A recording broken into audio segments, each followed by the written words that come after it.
Hey guys, welcome back to today's video. Today is Tuesday, October 3rd, 2023, and Kevin McCarthy, moments ago, was just removed as the Speaker of the House of Representatives. Following a motion to vacate by Representative Matt Gaetz from the state of Florida, 8 Republicans joined the ranks with the Democratic Party to oust Kevin McCarthy as the sitting Speaker in the present Congress. Now, with this decision, we are back to ground zero when it comes down to the speaker vote from the 2023 January election. You might remember the 15th vote that Kevin McCarthy ultimately won in order to become Speaker of the House. It was a very, very interesting speaker debacle, numerous interjections by many members of the extreme right, where the Democrats were very, very set on Hakeem Jeffries, a unified Democratic Party, a fractured Republican Party, and now Kevin McCarthy is in this position where yet again there is another fracture in the GOP, except this time his job not only was on the line, but actually was axed as a result of his indifference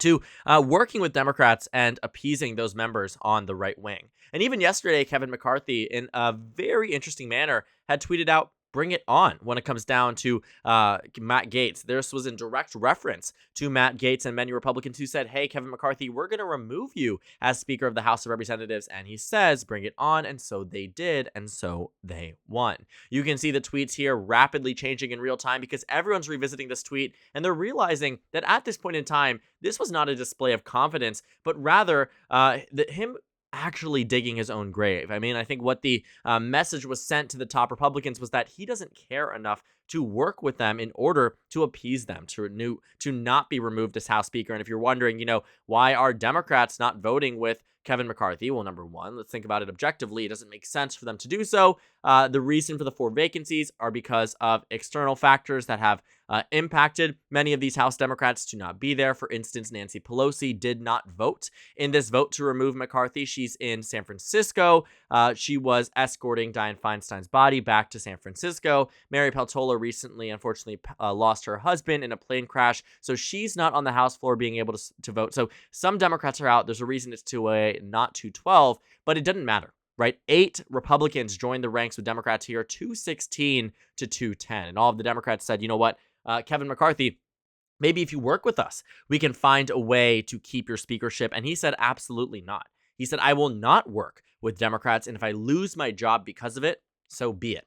And not only did Republicans bring it on, but so did Democrats. And I think now that the Republicans are even more in a state of disarray, I mean, this is something that we have been talking about for quite a while. It only continues to add to the never-ending story of the House Republican Party hurling towards the most pointless shutdown ever, or having them in a position where they are in true disarray. Washington is now in chaos in a Republican-held House.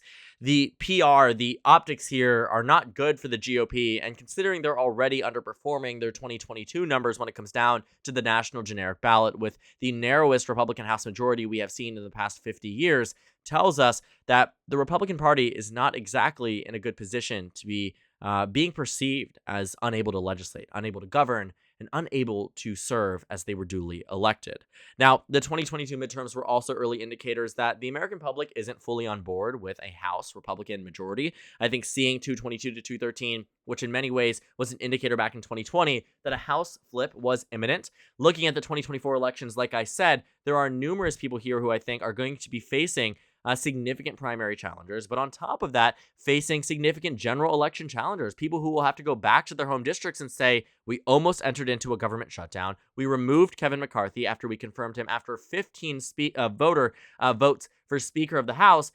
It's coming to a point where the American public will realize, and is realizing, that right now, the Republican-held House is in a state of disarray and cannot execute the job, like I said, that they were duly elected to do. That is where this whole thing becomes a problem, because when the House Speaker vote threw everyone in disarray, when the House Speaker vote was going, time after time after time and day after day after day, the Republican argument from surrogates and those on the TV was that the American public will forget about this. This won't be dominating the news for the remainder of the year, and they were right.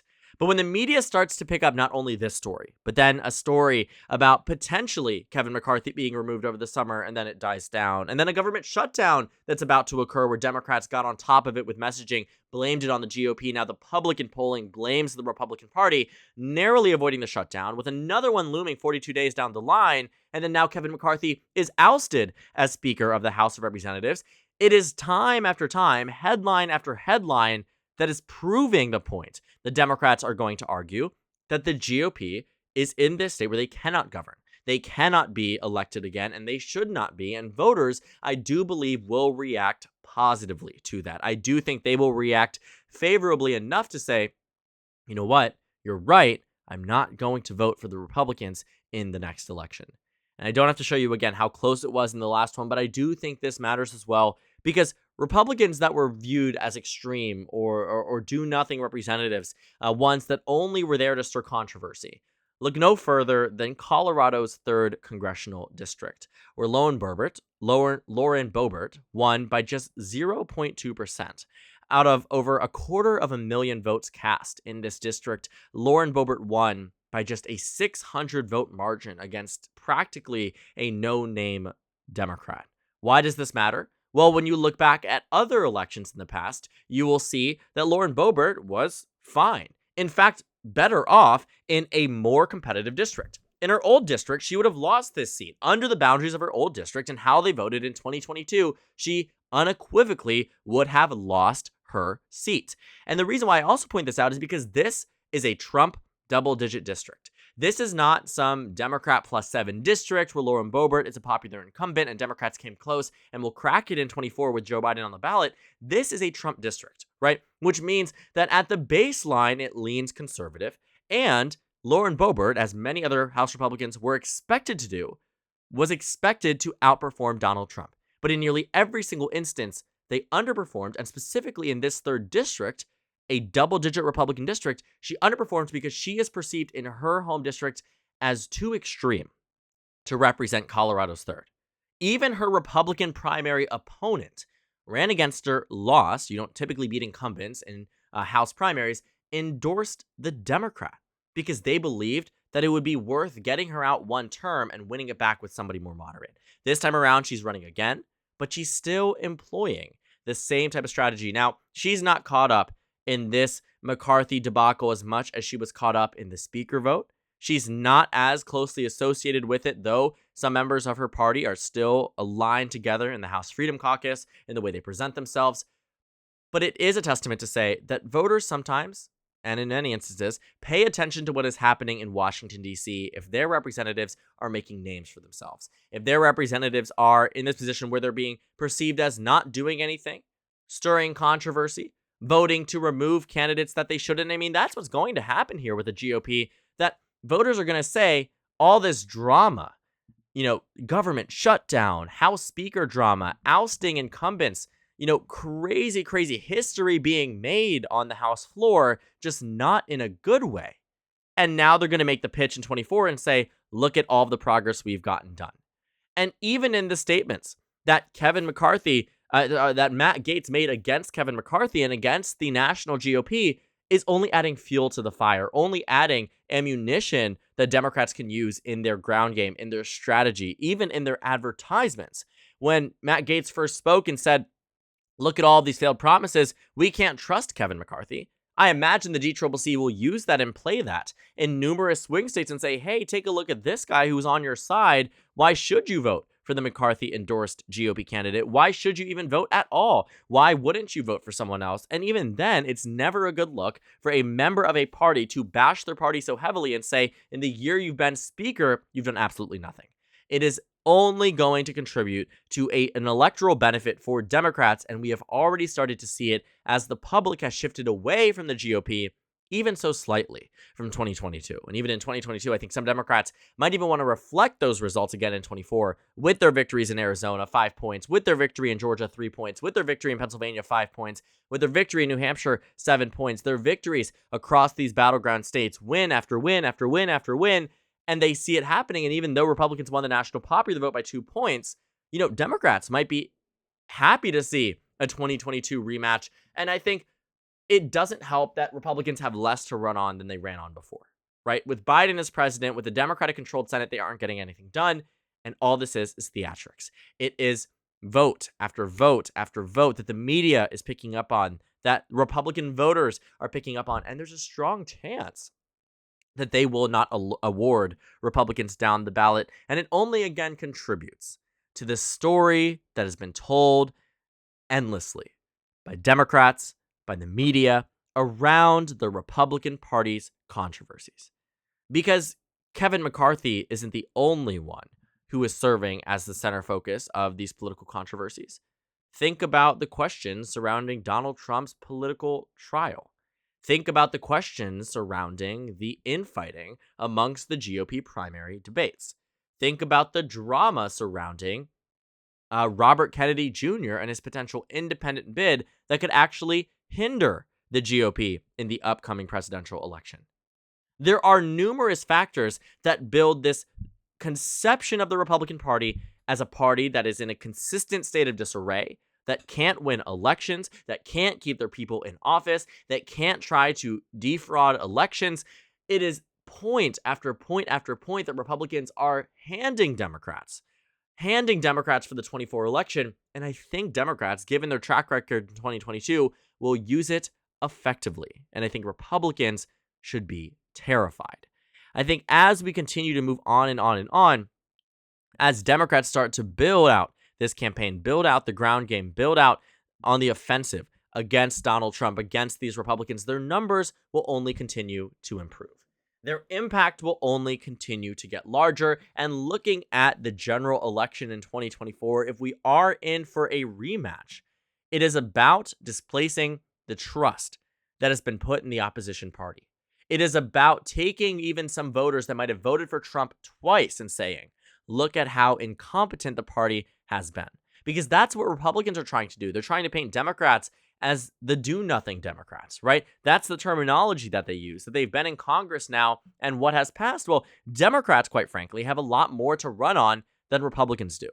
And as we do know is the case in American politics, as we saw in 2020, a lot of the vote for either candidate is largely in response to preventing the opposing candidate from winning. There are voters out there that say, I don't care who's running against Trump, I'm voting for that candidate. I don't care who's running against Biden, I'm voting for that candidate. That isn't to say there aren't swayable voters, because there absolutely are, but I think if it comes down to a factor of Kevin McCarthy was ousted as House Speaker, they have all this drama in the House, Donald Trump is on trial, he's potentially being considered for conviction, or even in some cases in the future maybe is convicted, it's the perfect storm for Democrats to do well up across the ballot and up and across the United States. There's a lot at risk here, and Kevin McCarthy is only adding to the bunch. Now, I don't know who will be the next speaker. It could be Kevin McCarthy again if people come back to their, pre-voting, their pre-ousting, pre-motion to vacate census. But there's also a strong chance that it's someone like Steve Scalise, or someone who's coming out of left field that we don't know yet. It could very well be a Republican in leadership, but maybe not. The point is, Republicans need a speaker, and it probably won't be Kevin McCarthy in the immediate, but it's possible that he is reinstated. I don't know where the GOP is going to go. I don't know what their next steps are, if they're going to do it today or tomorrow or the day after, or if they're going to take some time to reevaluate, or maybe they'll reinstate him and this was just a warning sign. I don't know what the ground is saying. I don't know what these Republican leaders are saying to one another. But what I do know is perception. I do know how this plays to the American public. They've been hearing a lot about the Republican Party. They're hearing a lot more now. It is going into the history books that Kevin McCarthy is now removed. The first speaker ever removed in American history by his own party. Crazy, crazy, crazy to think about.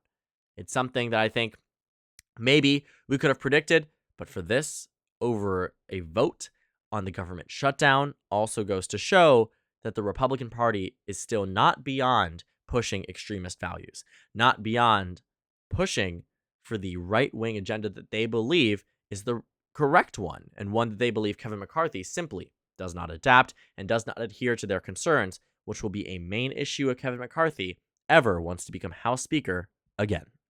So thank you guys so much for watching this video. Make sure to comment down suggestions below. Subscribe on the left if you haven't already, and check out the Instagram and Twitter. At the bottom left of the screen, there's also a Discord server for you to go ahead and join. On the screen, there's a video you can watch, and then a playlist for my 2024 election analysis videos. Again, thank you guys so much for watching, and I will see you all tomorrow.